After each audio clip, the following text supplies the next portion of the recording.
예, 안녕하세요. 저 부동산 공법 강의하는 김동영입니다. 자, 부동산 공법 이제 처음 공부를 하시는 분들도 있을 텐데요. 일단은 법이 6개가 되겠고요. 상당히 방대한 양으로 이루어져 있습니다. 그리고요, 일반적으로 뭐 50점 내외를 목표로 할 정도로 사람들이 부담스러워하는科目이 바로 부동산 공법입니다. 자, 핵심은 그런 것 같아요. 점수를 받기 위해서는요, 우리 기본서 이제 나오게 되고 나올 텐데, 책을 읽어서 해결될 문제는 아니고요. 문제는 핵심이 되는 내용들을 암기를 하셔야 됩니다. 그래서 그런 전제를 하나 말씀을 드리고요. 그 다음에 우리가 이제 수업 교재를 나중에 보시게 되면은 중간에 중요한 단어들을 주로 색깔을 많이 입혀놨습니다. 그래서 전체 내용을 다 파악한다라고 하는 것도 필요하겠지만은 그 핵심이 되는 지문들을 정확하게 기억을 하는 게 필요하겠고요. 수업 진행할 때 우리가 이제 기본 강의를 진행을 하고요. 그 다음에 중요 지문들을 인터넷 파일로 이렇게 제공을 해 드릴 겁니다. 그래서 최소한 거기에 주어진 지문들은요, 아주 완벽하게 소화를 해 두셔야 됩니다. 그래야지 실질적으로 시험에 좀 다가선다라고 볼 수가 있겠습니다. 자, 오늘 첫 시간에는요, 우리가 이제 기초 입문 강의할 때도 말씀드렸던 부분이지만은 부동산이라고 하는 게 토지와 건축물이라고 봐야 되는데요. 이 토지 건축물의 종류라는 개념을 미리 숙지를 해 주셔야 됩니다. 자, 그게 정리가 되어 있어야지 뒤쪽에서 이런저런 내용들, 토지에 관한 규제, 또 건축물에 관한 규제, 이런저런 내용들을 좀 쉽게 이해하실 수 있습니다. 첫 시간에 이제 가장 어려운 파트를 설명을 드리게 될 텐데, 다만 이 내용은요, 한 번에 다 암기한다라는 느낌보다는 앞으로 끊임없이 반복을 하다 보면 저절로 숙달이 되게 될 겁니다. 그래서 자, 첫 번째 주제가요, 토지의 종류, 용도, 지역이라는 개념이 될 것이고, 여러분 기본서로는 28페이지라고 표시가 된 부분이 있어요. 그래서 제일 앞쪽에 두 가지 주제를 오늘 설명을 드리고 바로 자, 본론을 들어가게 될 거예요. 그래서 일단은 토지 종류 해서 용도 지역이라고 하는 개념이 있습니다. 자, 일단은 용도 지역이라는 개념을 만들어낸 이유부터 간단하게 체크를 하게 되면요. 자, 국가에서는 사람들이 건축물 건축을 할 때 아무 규제를 하지 않게 되면요, 건물, 만약 100평짜리 땅에다가 아무 규제 없이 건물 지어보시오 라고 하면 100평을 가득 채워서 건물을 짓게 될 겁니다. 자, 그렇게 되면 옆에 사람도 가득 채워서 짓게 될 거고, 그게 뭐가 문제냐라고 했을 때 불이 나게 되면요, 어떻게 돼요? 이 집에서 불 나면 옆으로 다 번져서 모두가 다 타죽는 그런 문제가 발생을 합니다. 그래서 그럼 건물 지을 때 설령 불이 나더라도 혼자서 죽었으면 좋겠다라는 식의 논리 구조가 소위 건폐율이라는 개념이 되겠습니다. 이 건폐율이란 건요, 대지 면적을 기준으로 해서 예를 들어서 건폐율이 50%다라고 하게 되면 하늘 위에서 봤을 때 가장 넓게 펼쳐진 면적 50평, 만약 100평이라고 되지라고 하면 50평만 지을 수 있다라는 개념이 건폐율 규제가 될 것이고요. 그 다음에 이 건폐율 규제가 이루어지게 되면 사람들이 어떤 편법을 쓰냐면 2층, 3층, 4층, 5층 끝없이 위로 올리는 문제가 발생하게 됩니다. 그래서 요걸 규제하기 위해서 용적률이라는 규제, 그리고 조금 이따 또 건축물의 종류에 대해서 논의하겠지만은 이제 건폐율과 용적률을 통해서 건물의 크기가 규제가 이루어집니다. 자, 그런데 이 건물의 크기가 크기에 관한 규제, 건폐율 용적률 규제가 이루어진다 할지라도 또 발생하는 문제가 있어요. 어떤 사람은 이 건물을 주택으로, 또 어떤 사람은 상가로, 어떤 사람은 공장으로 이렇게 마구잡이로 건축물 소유자 만들어 쓰게 되면 또 국가적으로 봤을 때 토지의 효율적 이용이 이루어지지 않게 됩니다. 그래서 결국은 3대 규제, 건폐율과 용적률과 용도라고 하는 것을 규제할 필요가 있고요. 이런 것을 규제하기 위한 수단, 방법으로서 토지의 등급, 바로 21개 중에 하나를 지정해주는 용도 지역이라는 개념을 만들어냈습니다. 자, 하여튼 뭐 설명이 좀 길었는데 나중에 이제 건폐율, 용적률, 용도 등 이 3대 규제 핵심이 될 것이고 토지 종류 설명을 드리겠습니다. 여러분 자료 28페이지에 나와 있고요. 자, 토지 종류 사실은요 크게 세 가지가 중심축이 됩니다. 그래서 첫 번째 보시죠. 인구와 산업이 밀집되어 있거나 밀집이 예상돼서 자, 그 지역에 대해서 개발 등을 하기 위한 지역. 자, 키워드 인구 산업 개발 되겠습니다. 그래서 국가에서요 건물 지을 때 앞으로 좀 개발을 해라 라고 이렇게 정해주는 땅을 용도적 도시지역이라고 얘기를 해요. 그래서 국가가 내 땅을 도시적으로 정해주면 상당히 감사한 일이죠.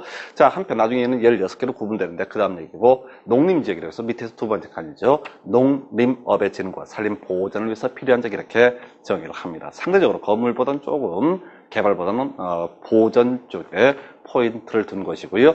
또 하나의 축 제일 마지막 자연환경 보전지역. 자, 법에서 정의할 때는 자연환경 수자원, 해안 생태계 상수 문화재 보존과 수산자원의 보호 육성을 위해서 필요한 적 이렇게 정의하는데, 길면 다 못 외우거든요. 키워드 보전하고 보호 육성에서 이것도 이제 주로 개발을 좀 억제시키는 땅이 되겠습니다. 그래서 용도적인 3대 축은요, 도시지역, 농림지역, 자연환경 보전적 되겠고요. 그런데 국가에서 토지 등급을 매길 때 이게 애매한 경우가 있거든요. 그랬을 때 이 애매한 땅, 도시지역으로 가더니 좀 뭐하고, 농림적으로 가자니 뭐하고, 자연환경 보전적으로 가자니 좀 애매했을 때 그때 정하는 땅이 관리지역이라고 해서 애매한 땅 이렇게 해석합니다. 상당히 길어요. 도시지역, 또 농림지역, 그리고 자연환경 보전적에 준해서 관리가 필요한데 이렇게 뉘앙스를 파악을 해두셔야 문장이 길어집니다. 자, 그러면 시험에 출제 기본적으로 되지 않습니다. 그래서 용도적인 3대 축은요, 도시, 농림, 자연환경 보전지역이고, 그 애매한 땅, 셋 중에 어느 하나에 속하기에 애매한 땅을 관리지역. 그래서 관리지역은요, 그 중에서 도시지역에 가까우면요, 계획관리지역이라고 이야기를 합니다. 그래서 자, 좀 개발의 개연성이 있고요. 두 번째, 농림지역에 가까우면 생산관리지역, 그리고 자연환경 보전지역에 가까우면 보전관리라고 해서 이렇게 애매한 땅 세 가지 경우의 수를 따져봤습니다. 그래서 문제는요, 여기 쭉 나열되어 있는 요 용어들, 표현들을 꼼꼼히 읽는 것보다 정확하게 뉘앙스 정도만 파악을 해주시는 것이 필요합니다. 자, 그래서 도시지역, 농림적, 자연환경 보전지역에서 관리적의 경우의 수 살펴드렸고요. 그 다음에 이제 도시지역이라고 해서 자, 개발을 하기 위한 땅입니다. 그래서 개발은요, 건축물의 건축을 의미하게 되는데, 주로 주거용 건물 위주로 지어라 라고 하는 게 6개가 돼요. 그걸 6개를 묶어서 주거지역, 주로 상업용 건물 위주로 지어라 해서 4가지로 분류하는데, 그 4개를 묶어서 상업지역, 주로 공업용 건물 위주로 지어라 라고 해서 공업지역, 그리고 주상공에 비해서 상대적으로 개발을 억제한 땅을 우리가 녹지지역이라고 부르게 됩니다. 그래서 주거지역, 상업지역, 공업지역, 녹지지역. 자, 그런데 이게 이제 일종 전용 주거지역부터 준주거지역까지 이렇게 6개를 묶어서 부를 때 주거지역이라 부르게 될 것이고요. 그 다음에 상업지역, 중심, 일반, 근린, 유통 4가지고요. 공업지역, 전, 일, 준 3가지입니다. 녹지는요, 자, 생보유서, 자연녹지, 생산녹지, 보전녹지 이렇게 해서 총 도시적 16개로 세분이 되게 될 건데, 하나하나 자, 용도적인 특징을 확인해 보겠습니다. 자, 국가에서 토지 등급 총 21개라고 미리 말씀을 드렸어요. 어떤 경우에 어떤 용도적을 정할 것인가. 단독주택 중심의 양원 주거 환경을 보호할 필요가 있을 때 일종 전용 주거지역을. 그러면 우리가 뉘앙스상 일종 전용 주거지역으로 지정이 됐다는 얘기는 주로 단독주택을 지어라 라는 의미가 되겠고요. 이에 비해서 공동주택 중심의 양원 주거 환경을 보호할 필요가 있으면 이종 전용 주거지역. 자, 한편 층수에 따라서 일반 주거지역 1, 2, 3종으로 분류가 되는데요. 1종 일반 주거지역 저층이라고 해서 4층 이하를 의미합니다. 2종은요 중층에서 평균 16에서 18층을 의미하고요. 3종은요 중고층이라고 해서 층수 제한이 없습니다. 그래서 이렇게 일반 주거지역 층수에 따라서 1, 2, 3종으로 분류가 되고요. 준주거지역이요, 특이한 거죠. 주거 기능을 위주로 이를 지원하는 상업 기능의 보완 등이 필요한 적에서 자, 어떤 토지의 용도를 정함에 있어서 주거 용도로도 쓰고 상업 용도로도 쓸 필요가 있으면 이때는요 주거 지역과 상업 지역을 중복하여 지정을 하는 것이 아니라 준주거지역을 정하게 됩니다. 시험에 아주 중요한 포인트, 용도적 21개가 있는데 절대 중복하여 지정을 할 수가 없다. 이렇게 가셔야겠고요. 자, 상업지역 4개 있었죠. 중심, 일반, 근린유통에서 중심 상업지역 가장 번호한 지역을 얘기합니다. 일반 상업지역, 일반적인 상업기능 업무기능에서요. 중심 상업지역보다 조금 처지는 지역. 자, 근린 상업지역은요. 재래시장, 유통상업지역은 도매시장. 이런 뉘앙스가 필요하고 이 내용들을 쓱 한 번씩 싹싹 넘기시면 좋겠습니다. 자, 공업적이요. 전, 일, 준이라고 해서 전용 공업적, 주로 중화공업, 공해성 공업 등의 입지를 위해서 필요한 적이고요.